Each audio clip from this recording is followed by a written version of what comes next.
So hello guys, welcome to my another video. I hope आप सभी अच्छे होंगे ना, आप सभी की प्रिपरेशन भी अच्छी चल रही होगी। सो जैसा कि आपको पता है कि अभी इस चैनल पर जो है हिस्ट्री की सीरीज चल रही है, जिसमें हमने टॉपिक नंबर 1 यानी कि इंडस वैली सिविलाइजेशन और टॉपिक नंबर 2 यानी कि जैन धर्म और बौद्ध धर्म के बारे में कंप्लीट कर लिया है। सो आज अपन स्टार्ट करने वाले हैं टॉपिक नंबर 3 मौर्य वंश के बारे में। सो अपन स्टार्ट करते हैं।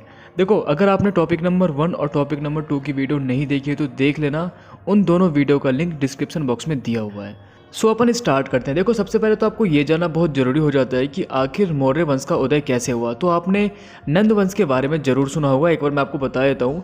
नंद वंश के जो फाउंडर थे उनका नाम था महापद्मनंद, और इसमें कुल मिलाकर 10 शासक हुए, ठीक है। और उसी नंद वंश के जो अंतिम शासक थे जिनका नाम था घनानंद, जो कि बहुत ज़्यादा क्रूर शासक थे। और इन्हीं का जो युद्ध चंद्रगुप्त मौर्य से होता है, जहाँ पर चंद्रगुप्त मौर्य आचार्य चाणक्य की मदद से युद्ध जीत जाते हैं, और इस तरह से जो है नंद वंश का अंत हो जाता है, जिसके बाद मौर्य वंश का उदय होता है। सो अब अपन स्टार्ट करते हैं मौर्य साम्राज्य के बारे में। तो मौर्य साम्राज्य के फाउंडर कौन थे? चंद्रगुप्त मौर्य जी। इनका कार्यकाल 322 बीसी से लेकर 298 बीसी तक रहा, ठीक है। नंद वंश के अंतिम शासक घनानंद को हराकर चंद्रगुप्त मौर्य जी ने मौर्य साम्राज्य की स्थापना की थी।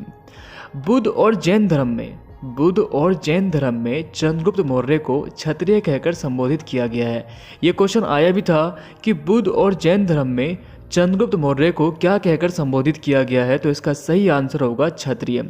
जबकि मुद्रा राक्षस, पुराण आदि में इन्हें शूद्र कहा गया है। ओके। 305 बीसी में क्या होता है कि चंद्रगुप्त मौर्य और सेल्यूकस के बीच युद्ध होता है, और इस युद्ध में चंद्रगुप्त मौर्य जीत जाते हैं। अब आप ये सोच रहे होंगे कि आखिर ये सेल्यूकस कौन था, तो चलो आपको मैं उनके बारे में बताता हूँ। देखो, आपको पता होगा कि सिकंदर एक टाइम पर इंडिया में एंटर करता है इंडिया को जीतने के लिए, लेकिन वो इंडिया को जीत नहीं पाता है। लेकिन हाँ, वहाँ पर कुछ इलाके जो है वो जीत जाता है। और जब वो इंडिया से लौट रहा था, उसी समय उसने अपने जीते हुए इलाकों को, मतलब जो उन्होंने अपने कंट्रोल में लिया हुआ था, उनका अधिकार अपने जो सेनापति थे, उनका नाम था सेल्यूकस निकेटर, उसको सौंप देता है, और वो इंडिया से चले जाते हैं। जिसके बाद सेल्यूकस जो है वो तक्षशिला का राजा बन जाता है, ठीक है। तक्षशिला का नाम आपने जरूर सुना होगा। वो तक्षशिला का राजा बन जाता है। और 305 बीसी में क्या होता है कि चंद्रगुप्त मौर्य जी और सेल्यूकस निकेटर, इनके बीच लड़ाई होती है, युद्ध होता है, और युद्ध में चंद्रगुप्त मौर्य जीत जाता है। लेकिन उसके बाद भी एक संधि होती है, जिसमें चंद्रगुप्त मौर्य की शादी निकेटर की पुत्री हेलिना से हो जाती है। एंड इसके अलावा यहाँ पर मैंने एक चीज़ मेंशन नहीं करा है, तो आप लोग ध्यान से सुन लेना। इस संधि के तहत सेल्यूकस जो है वो चंद्रगुप्त मौर्य को 4 क्षेत्र दे देता है, जिसमें काबुल, गंधार, हेरात और मकरान शामिल थे। सो अब अपन बात करते हैं कि आखिर चंद्रगुप्त मौर्य जी का अधिकार क्षेत्र कहाँ कहाँ फैला हुआ था। देखो, पश्चिम में अफगानिस्तान से लेकर ईस्ट में आपको बंगाल सीमा तक फैला हुआ था। उत्तर में कश्मीर से लेकर दक्षिण में कर्नाटक तक फैला हुआ था। एक क्वेश्चन आता है यहाँ से कि भारत के एकीकरण का पहला व्यक्ति कौन था, तो इसका सही आंसर होगा चंद्रगुप्त मौर्य।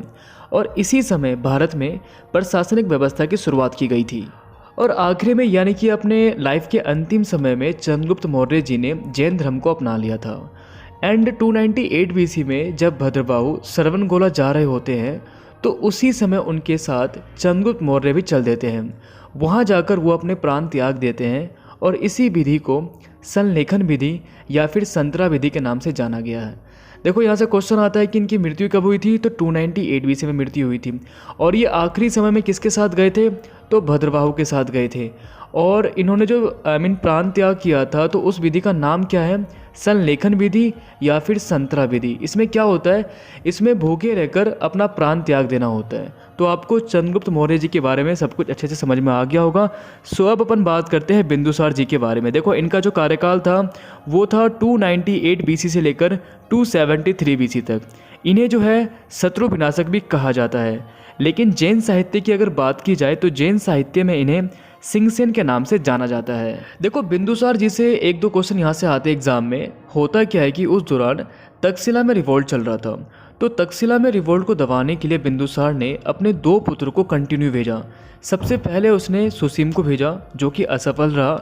उसके बाद उसने अपने दूसरे पुत्र अशोक को भेजा, जिसने विद्रोह को दबा दिया और वहाँ के लोगों का दिल भी जीत लिया।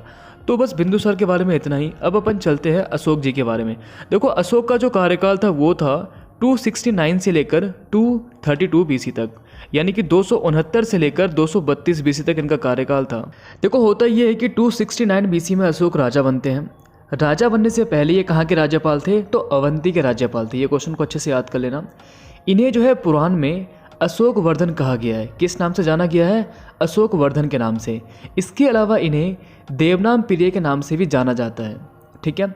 261 बीसी में इसने कलिंग यानी कि उड़ीसा पर अटैक किया, जिसमें लाखों लोग मारे गए। 261 बीसी में, डेट याद कर लेना। 261 बीसी में इसने कलिंग यानी कि उड़ीसा पर अटैक किया, जिसमें लाखों लोग मारे गए। इसके बाद इन्होंने युद्ध ना करने का प्रण लिया। इन्होंने डिसाइड कर लिया था कि अब वो युद्ध नहीं लड़ेंगे, बल्कि युद्ध की जगह धर्म नीति को अपनाएंगे, यानी कि धर्म के मार्ग पे चलेंगे। तो इन्होंने 13वें शिलालेख में इसके बारे में बताया भी था। इन्होंने उपगुप्त इनके गुरु थे, इन्होंने उपगुप्त से बौद्ध धर्म की शिक्षा लेकर बुद्ध धर्म को अपना लिया। ठीक है। अशोक ने क्या किया? धर्म प्रचार के लिए बहुत सारे कार्य किए। यहाँ तक कि अगर हम धर्म को लेकर बात की जाए ना, तो अशोक ने बहुत सारे काम किए हैं। बौद्ध धर्म का सर्वाधिक विस्तार अशोक के समय देखने को मिलता है। एंड इसके अलावा अशोक से रिलेटेड कुछ चीज़ें और है जो अपन आगे पढ़ेंगे। सो अब अपन बात करते हैं कि मौर्य वंश के अंतिम शासक कौन थे? तो बृहद्रथ थे, जिनकी मृत्यु 185 बीसी में हो जाती है। अब देखो कैसे होती है। 185 बीसी में बृहद्रथ के सेनापति, जिनका नाम था पुष्यमित्र शुंग, पुष्यमित्र शुंग ने क्या किया? इनकी हत्या कर दी, और इसी के साथ जो है मौर्य वंश का अंत हो जाता है। अब आप ये सोच रहे होंगे कि आखिर ये पुष्यमित्र शुंग कौन था? तो देखो पुष्यमित्र शुंग कौन था? पुष्यमित्र शुंग इसका सेनापति था, और इसने जो है इनकी हत्या करके एक नए वंश की स्थापना की, जिसको हम शुंग वंश के नाम से जानते हैं। तो शुंग वंश के फाउंडर कौन है? पुष्यमित्र शुंग, और इनकी राजधानी कहाँ थी? विदिशा। तो आपका ये मौर्य वंश हो गया कंप्लीट। अब कुछ चीज़ें और जो बहुत ज़्यादा इंपॉर्टेंट है और जहाँ से क्वेश्चन भर भर के आते हैं। सबसे पहले हम बात करते हैं अशोक के बारे में। देखो अशोक के द्वारा कुल मिलाकर 14 शिलालेख का निर्माण किया गया, और यह शिलालेख भारत के अलग अलग जगह से मिले हैं। जैसे प्रथम शिलालेख, इसमें आपको पशु बलि की निंदा की गई है। जो 5वीं शिलालेख थी, उसमें आपको महामात्रों की नियुक्ति की बात की गई है। महामात्रों का काम क्या होता था? वो धर्म का प्रचार प्रसार करते थे। इसके अलावा 13वां शिलालेख, जो कि बहुत ज़्यादा इंपॉर्टेंट है, और इसमें आपको कलिंग का जो युद्ध हुआ था, जिसमें लाखों लोग मारे गए थे, कलिंग युद्ध एवं हृदय परिवर्तन का वर्णन किया गया है। तो इनको आप अच्छे से याद कर लेना। देखो अब बात करते हैं अपन स्तंभ के बारे में। देखो स्तंभ क्या होता है? तो अशोक के द्वारा कुल मिलाकर 7 स्तंभ बनाए गए थे। इनमें से सबसे महत्वपूर्ण स्तंभ कौन सा है? तो सारनाथ स्तंभ। 4 सिंह आपने सुना भी होगा, पढ़ा भी होगा। तो इनमें से सबसे महत्वपूर्ण स्तंभ कौन सा है? तो सारनाथ स्तंभ को माना जाता है। इन 7 स्तंभों को 6 अलग अलग जगह से प्राप्त किया गया है, और सबसे ज़्यादा स्तंभ बिहार में पाए गए हैं। और इसके अलावा एक बहुत ज़्यादा इंपॉर्टेंट क्वेश्चन, इसको आप अच्छे से सुन लेना। देखो सारनाथ स्तंभ के ऊपर ना एक पशु आकृति बना हुआ है, और उसी से हमारे देश का राष्ट्रीय चिन्ह लिया गया है। एंड इसके अलावा कुछ चीज़ें और ध्यान से सुनना। अशोक ने बराबर की पहाड़ियों को काटकर आजीविकों के लिए निवास स्थान बनाया था। अब आप ये सोच रहे होंगे कि यह आजीविको क्या होता है? तो देखो आजीविको एक संप्रदाय था जिसकी शुरुआत मोगली पुत्र गोसाल ने की थी। आप अच्छे से नाम याद कर लेना। आजीविको एक संप्रदाय था जिसकी शुरुआत मोगली पुत्र गोसाल ने की थी। तो इन्हीं के रहने के लिए अशोक ने कुछ पहाड़ियों को काटकर एक निवास स्थान बनाया था। और वो कहाँ की पहाड़ियाँ थी? तो बराबर की पहाड़ियाँ। और बराबर की पहाड़ियाँ कहाँ पर है? तो गया में है। और गया कहाँ पर है? बिहार में है। आपने सांची स्तूप के बारे में सुना भी होगा और पढ़ा भी होगा। तो सांची स्तूप कहाँ पर है? मध्य प्रदेश में है, जिसे अशोक ने बनवाया था। अशोक ने लगभग 84,000 स्तूप बनवाए थे, 84,000। और इनमें से सांची का स्तूप और बरहुत का स्तूप काफ़ी फेमस है। अशोक ने अपने पुत्र महेंद्र और अपनी पुत्री संघमित्रा को श्रीलंका भेजा था, ताकि वहाँ पर बुद्ध धर्म का प्रचार प्रसार हो सके। तो अच्छा, मैंने आपको आचार्य चाणक्य के बारे में कुछ नहीं बताया, तो मैं आपको कुछ चीज़ें बता देता हूँ। देखो मौर्य वंश के जो फाउंडर थे, जिनका नाम था सीजी मौर्य यानी कि चंद्रगुप्त मौर्य, और चंद्रगुप्त मौर्य के गुरु का नाम क्या था? आचार्य चाणक्य। आचार्य चाणक्य के दो नाम और थे। एक तो हो गया आपको कौटिल्य और एक विष्णुगुप्त। एक क्वेश्चन आता है, सप्तांग सिद्धांत किसके द्वारा दिया गया है? तो आचार्य चाणक्य के द्वारा दिया गया है। इसको आप अच्छे से याद कर लेना या नोट डाउन कर लेना। फिर से बोल रहा हूँ, सप्तांग सिद्धांत। ठीक है, तो बस इतना ही है। और जो लड़ाई हुई थी ना चंद्रगुप्त मौर्य जी की और इनकी, क्या नाम है आपको, घनानंद का, तो उनमें ना आचार्य चाणक्य ने इनको बहुत सपोर्ट किया था। किसको सपोर्ट किया था? चंद्रगुप्त मौर्य जी को। तो बस इतना ही था।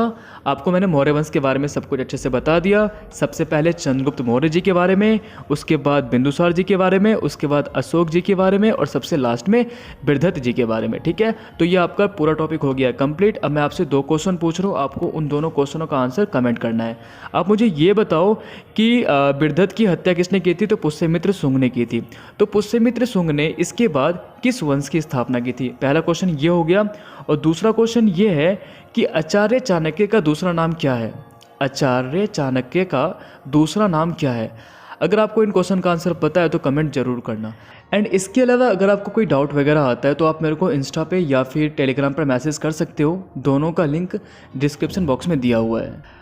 आई होप आपको आज की वीडियो से बहुत कुछ सीखने को मिला होगा। तो आपसे रिक्वेस्ट है, आप प्लीज़ मेरी वीडियो को शेयर कर देना। अगर आपने अब तक मेरे चैनल को सब्सक्राइब नहीं किया है तो याद से कर देना। सो अपन मिलते हैं नेक्स्ट टॉपिक के साथ, यानी कि गुप्त वंश के बारे में। और गुप्त वंश के फाउंडर कौन थे? तो श्रीगुप्त थे। ओके, सो अपन मिलते हैं नेक्स्ट टॉपिक के साथ।